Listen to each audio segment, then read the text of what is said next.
Oh, everybody breathe. You know, this whole journey on this earth is a journey of love. Have you caught on to that yet? How much love are you giving? How much love are you receiving? Subconsciously, aren't we just seeking love? We're seeking to experience love with all of our fellow men and with all of our experiences. And this month, we are going to talk about love every week. Last week, we talked about love being a substance that was directed by our thoughts. Did anyone go home and practice that? Sending love with your thoughts? Excellent. I see quite a few that did. Yay. Excellent. This is good. This is good. And when you did you not feel that the responsibility or concern was lifted when you simply love? And that's the power of this beautiful substance that moves at the direction of our thoughts. Thoughts form love.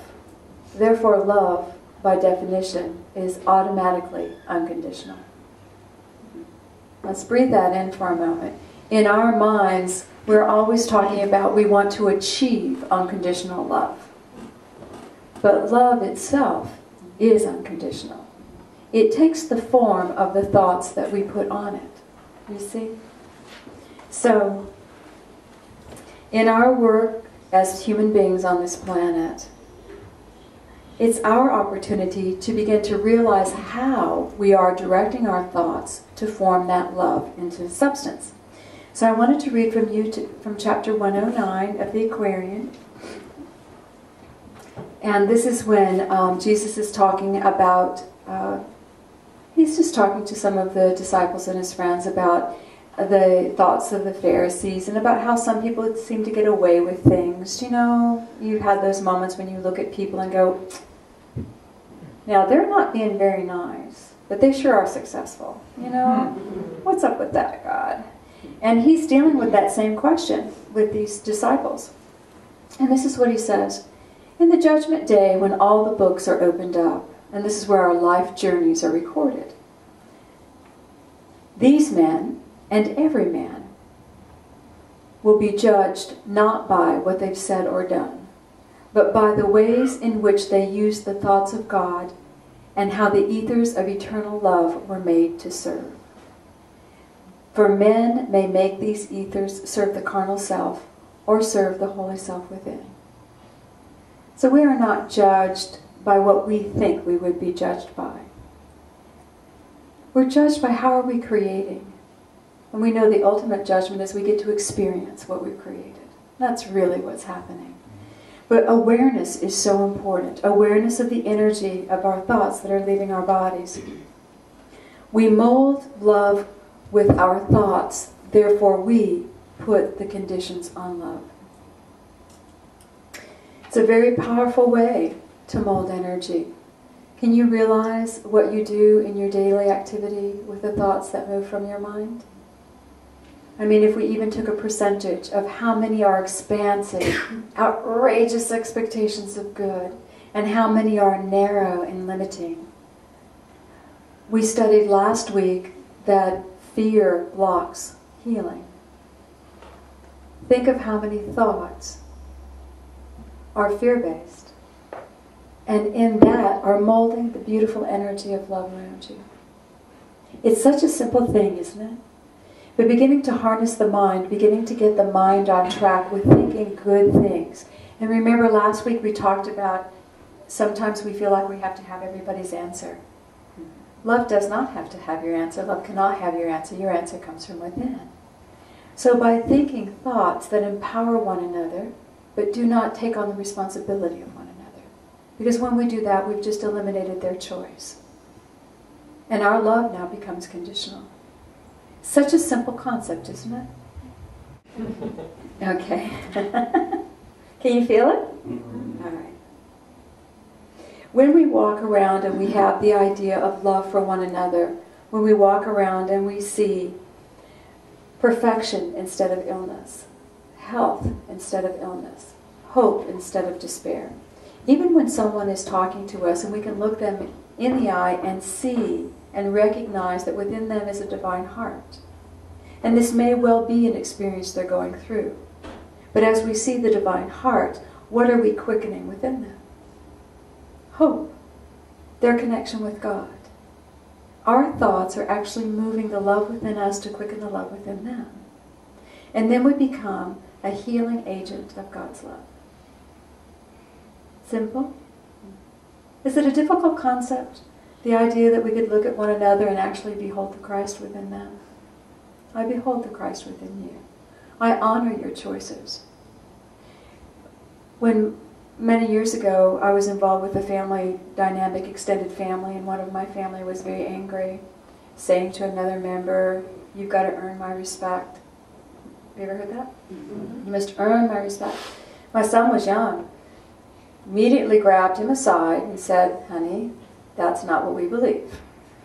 We don't believe any man has to earn your respect. You respect that man. He is a child of God and he has choices. No matter where you find him, whether you agree with him or not, he has the right to be there. You can walk away. You don't have to have tea with him. But no one earns your respect. They're children of God."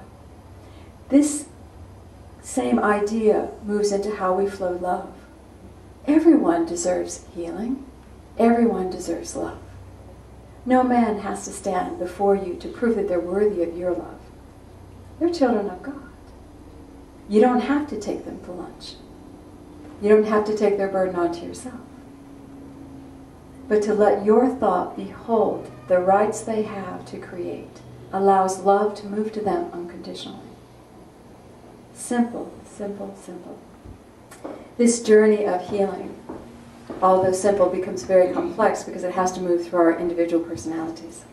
When we see the light, we are focusing on the light. When we see health and truth, we're focusing on that.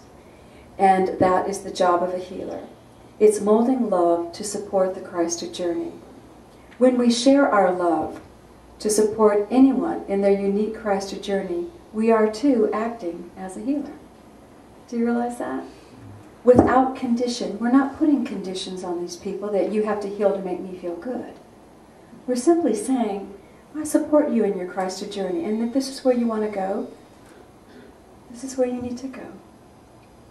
Take a breath. You didn't realize that was the journey of your life, did you? Mm-hmm. By how your thoughts mold the ethers of love. By how your thoughts mold the ethers of love.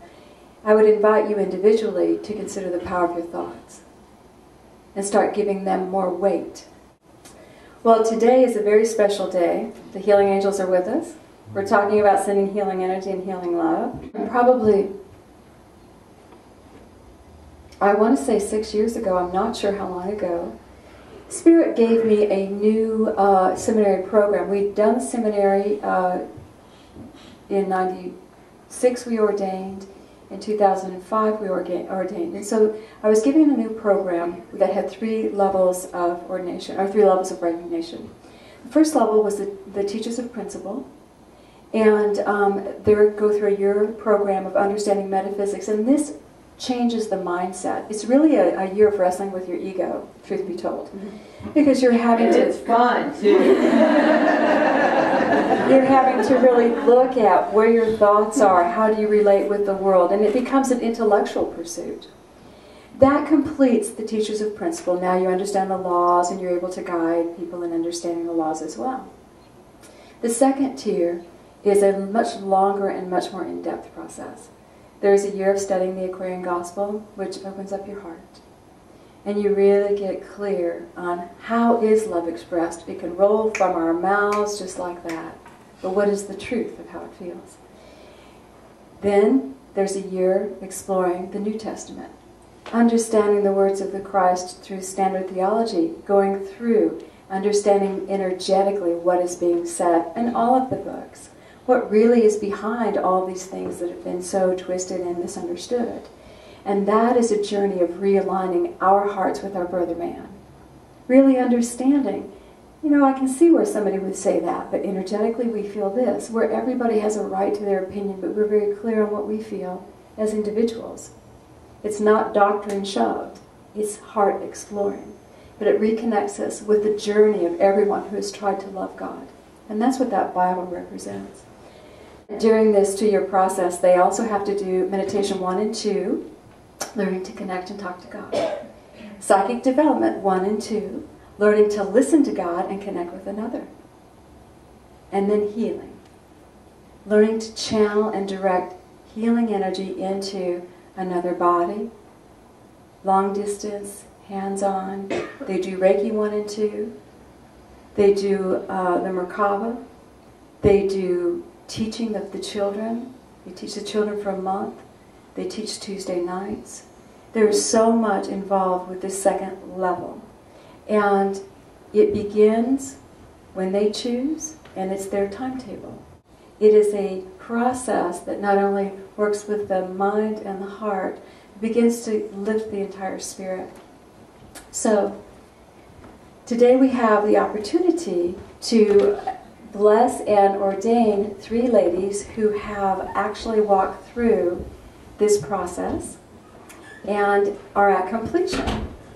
So I wanted to give you just a little bit of background. Katie McManus has been with us for over 10 years, and she started her studies from the get-go. And she would take the classes as they came along, and when we started this particular series of seminary, she was right on board from the beginning. And she has been walking with us for quite a while.